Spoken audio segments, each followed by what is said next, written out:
चंद्रयान चांद की ओर बढ़ रहा है, वो नए नए संपर्क बढ़ा रहा है और साउथ पोल पर खींच रहा है हिंदुस्तान की कामयाबी की बुलंद तस्वीर। मतलब भारत के चांद विजय का अब बस काउंटडाउन चल रहा है।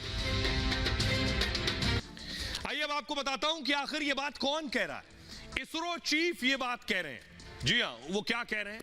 ये इसरो चीफ, इनका कहना है अगर सब कुछ विफल हो जाता है, यानी सब कुछ खत्म भी हो जाता है, सेंसर जो लगे इसमें ये भी नाकाम हो जाते हैं, तब भी विक्रम लैंडर चांद पर लैंड करेगा ही करेगा। हमने चंद्रयान 3 को ऐसे ही डिजाइन किया है, बस प्रोपल्जन मॉड्यूल सही काम करना चाहिए। प्रोपल्जन मॉड्यूल मतलब जो चांद के चक्कर अभी लगा रहा है, बाद में भी लगाता ही रहेगा, लैंडर उतरेगा।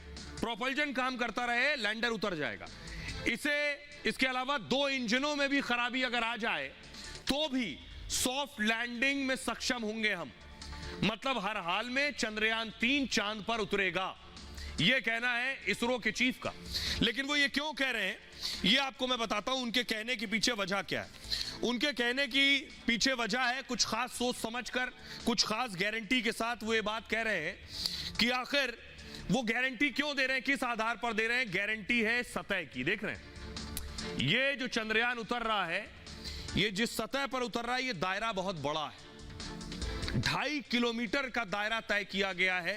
अब चंद्रयान के लिए उतरने के लिए बहुत सी जगह है। पिछली बार दायरा कम था, छोटे दायरे में उतरना था। इस बार 2.5 किलोमीटर लंबा दायरा खींच लिया गया है। बिल्कुल सही जगह है, सपाट है, यहां उतर ही जाएगा।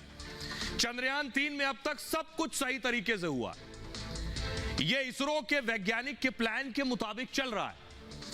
भारत ने चंद्रयान 2 की नाकामी से पहले सबक लिया और अब वो चांद की आखिरी कक्षा में पहुंच गया। लैंडर अब चांद से सिर्फ 25 किलोमीटर का दायरा है। यहां से अब उसे कक्षा बदलनी नहीं है, कहीं उतरना नहीं है, कुछ नहीं करना है, सिर्फ उतरना है चांद पर।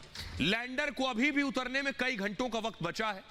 मतलब उसके पास विश्लेषण का बहुत वक्त है, सोचने समझने का कि मुझे कैसे उतरना है, कितनी दूरी पर उतरना है, कितनी दूरी पर घूमना है। चंद्रयान 3 के लिए लैंडिंग साइट बहुत बड़ी है। बड़ी वजह उतरने की पहली ये है, पिछली बार चंद्रयान 2 के पास 500 मीटर का दायरा था, 500 मीटर में ही उतरना था।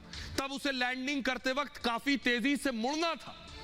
तेजी से मुड़ते वक्त सॉफ्टवेयर लैंडर को काबू में नहीं कर पाया, जिसकी वजह से चंद्रयान 2 का लैंडर क्रैश हो गया। लेकिन इस बार लैंडिंग साइट को बढ़ा दिया गया। देख रहे हैं 2.5 किलोमीटर कर दिया गया 500 मीटर की जगह। पहली सफलता की बड़ी वजह यह है, मतलब 2.5 किलोमीटर में कहीं भी यह लैंडर उतर सकता है चांद पर। इससे उतरते वक्त लैंडर को मुड़ने का ज्यादा समय मिलेगा। चंद्रयान 3 में ज्यादा मजबूत सॉफ्टवेयर भी इस्तेमाल किए गए हैं। यह है पहली वजह। अब मैं आपको बताता हूं दूसरी वजह है कि इसमें जो सोलर पैनल लगे, ये इसे 100% गारंटी देता है। इसमें लगे सोलर पैनल, देख रहे हैं आप, ये सोलर पैनल जो आपको नीले रंग की प्लेट नजर आ रही, इसी को कहते हैं सोलर पैनल। जो आपने बहुत से स्ट्रीट लाइट्स पर देखा होगा कि ऊपर लाइट के ऊपर पैनल लगे हैं और सूर्य की रोशनी पड़ती है तो सोलर पैनल उस ऊर्जा को बदल देता है इलेक्ट्रिक में। चंद्रयान 3 में विक्रम लैंडर के चारों ओर सोलर पैनल लगे, जबकि पिछली बार सिर्फ एक तरफ सोलर पैनल था।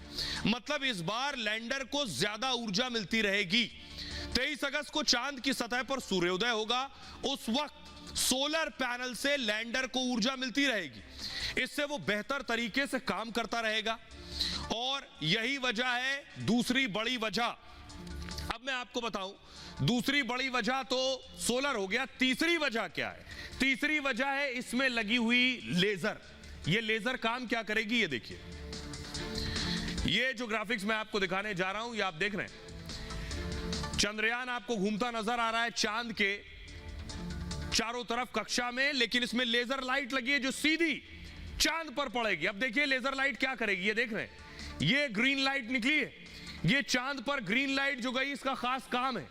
ये ग्रीन लाइट मान लीजिए लेजर, मैं आपको उदाहरण की तरह बता रहा हूं, गड्ढे पर पड़ी तो ये चांद को बताएगी कि आखिर लाइट कैसे पड़ रही है, तो सतह कैसी है।